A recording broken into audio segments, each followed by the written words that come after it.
Hi folks, we're going to be reviewing a pair of KS90 Swiss army boots. And what's a better place to review army boots than a battlefield?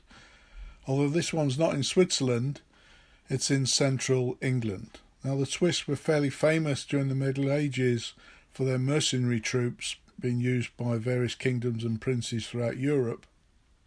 But I don't think there were any present at this battle. The flags are not flying today, so it's pretty difficult to understand where I am perhaps, but one of the flags would have a wild boar on it, which might give you a clue if you're from England, and if not, another saying that might give you a clue is, my horse, a kingdom for my horse, which is a quote from a Shakespeare play. So we'll look at the army boots, and then I'll show you where we have been visiting. So the KS90 boot replaced the ankle boots that the Swiss have been using for well over 100 years, introduced around 1990 up to I think around 2017, and they come in two generations which we'll talk about.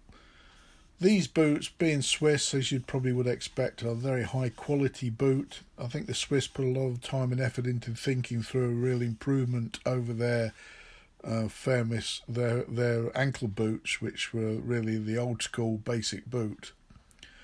These offer far more modern features, so I'm sure the Swiss troops were probably happy to receive these. They're a taller boot to give far more support. Easy to clean because all you really need is black boot polish.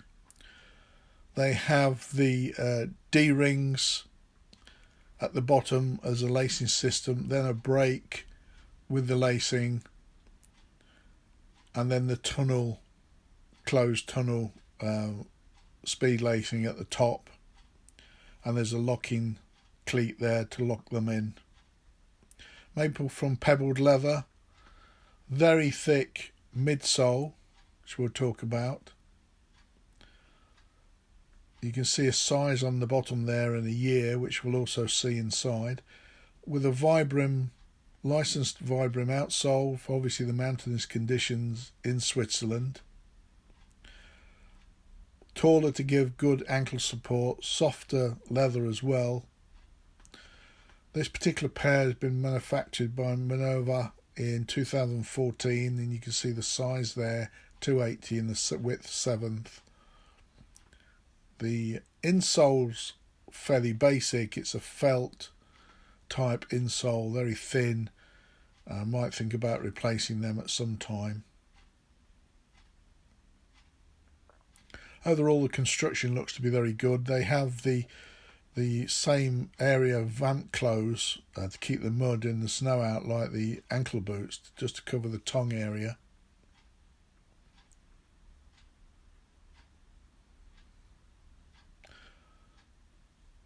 They are semi-lined inside, which we'll see in a moment, and we'll talk about the different generations.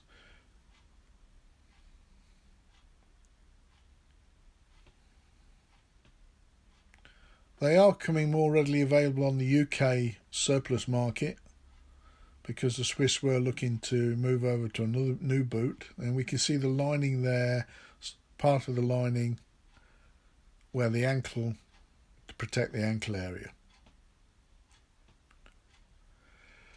The difference between Generation 1 and Generation 2 was in Generation 1 they had some issues, like some of the boots that appeared, with the outsole delaminating from the midsole, but they cured that problem on Generation 2, and in fact I think the Swiss keep their boots in a climate controlled zone.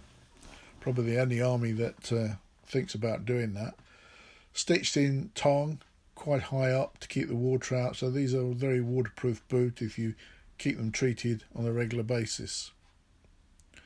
All in all, I think they would last quite a long time. They're much lighter than the ankle boot in terms of their feel, and with the cushioning they would certainly give more underfoot protection.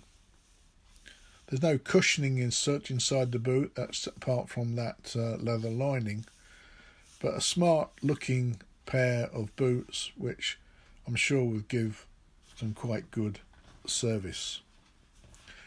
Now available through UK Army surplus stores.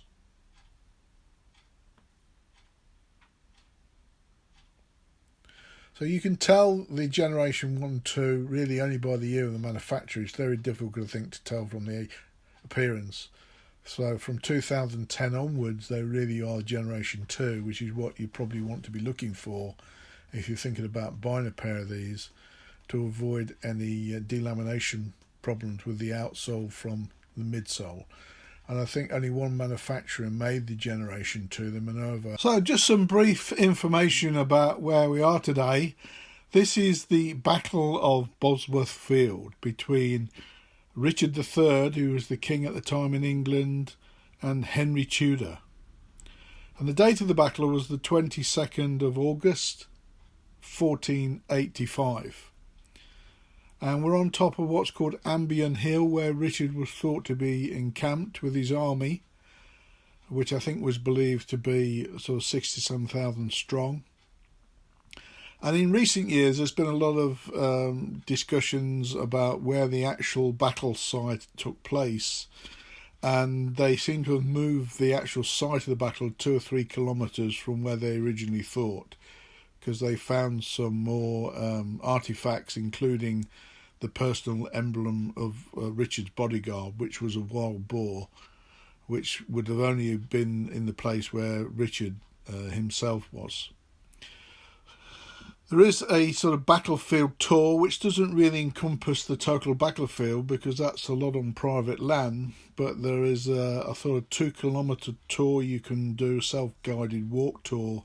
Very easy, within anybody's capabilities to walk around that. It's very easy going. It's quite a famous battle in English or British history, and those were the days where the leaders took their men into battle. And on this particular day, Henry Tudor, who actually became the first of the Tudors, was trying to overthrow Richard. Another player in the battle was somebody called Sir William Stanley, and he was supposedly on Richard's side. But when the battle commenced, he sort of stepped aside to see how things were going, basically. He was edging his bets, really. And Richard sent him a note to say, just to know who his friends were, that if you don't join in, I'm going to execute your son. Now, I don't know if that actually took place at the end of the day. At a pivotal point in the battle, Richard saw Henry, who was behind the ranks of his troops, and this he decided to do a sort of do or die effort, and he led his knights, armoured knights, down the hill in a charge to try to get to Henry to kill him. And he did manage to get to within a few feet of him, apparently, fighting his way forward. But at that time, Stanley made his mind up and he came in on the side of Henry. And Richard was unhorsed in marshy ground, which is perhaps where Shakespeare got the idea from. And he died fighting on foot, being cut down by Sir Stanley's troops, basically. We then fast forward 527 years to 2012, where they managed to locate Richard's body under a car park in the nearby city of Leicester. And they were able to, through DNA, prove who he was, which was pretty remarkable. He had 9 wounds to the head, some pretty horrific, and he was finally then laid to rest in Leicester Cathedral. So if you get the chance, come to Bosworth Field. I'll put a link in the description, which is far more detail than I'm giving you here, of course. And take care out there.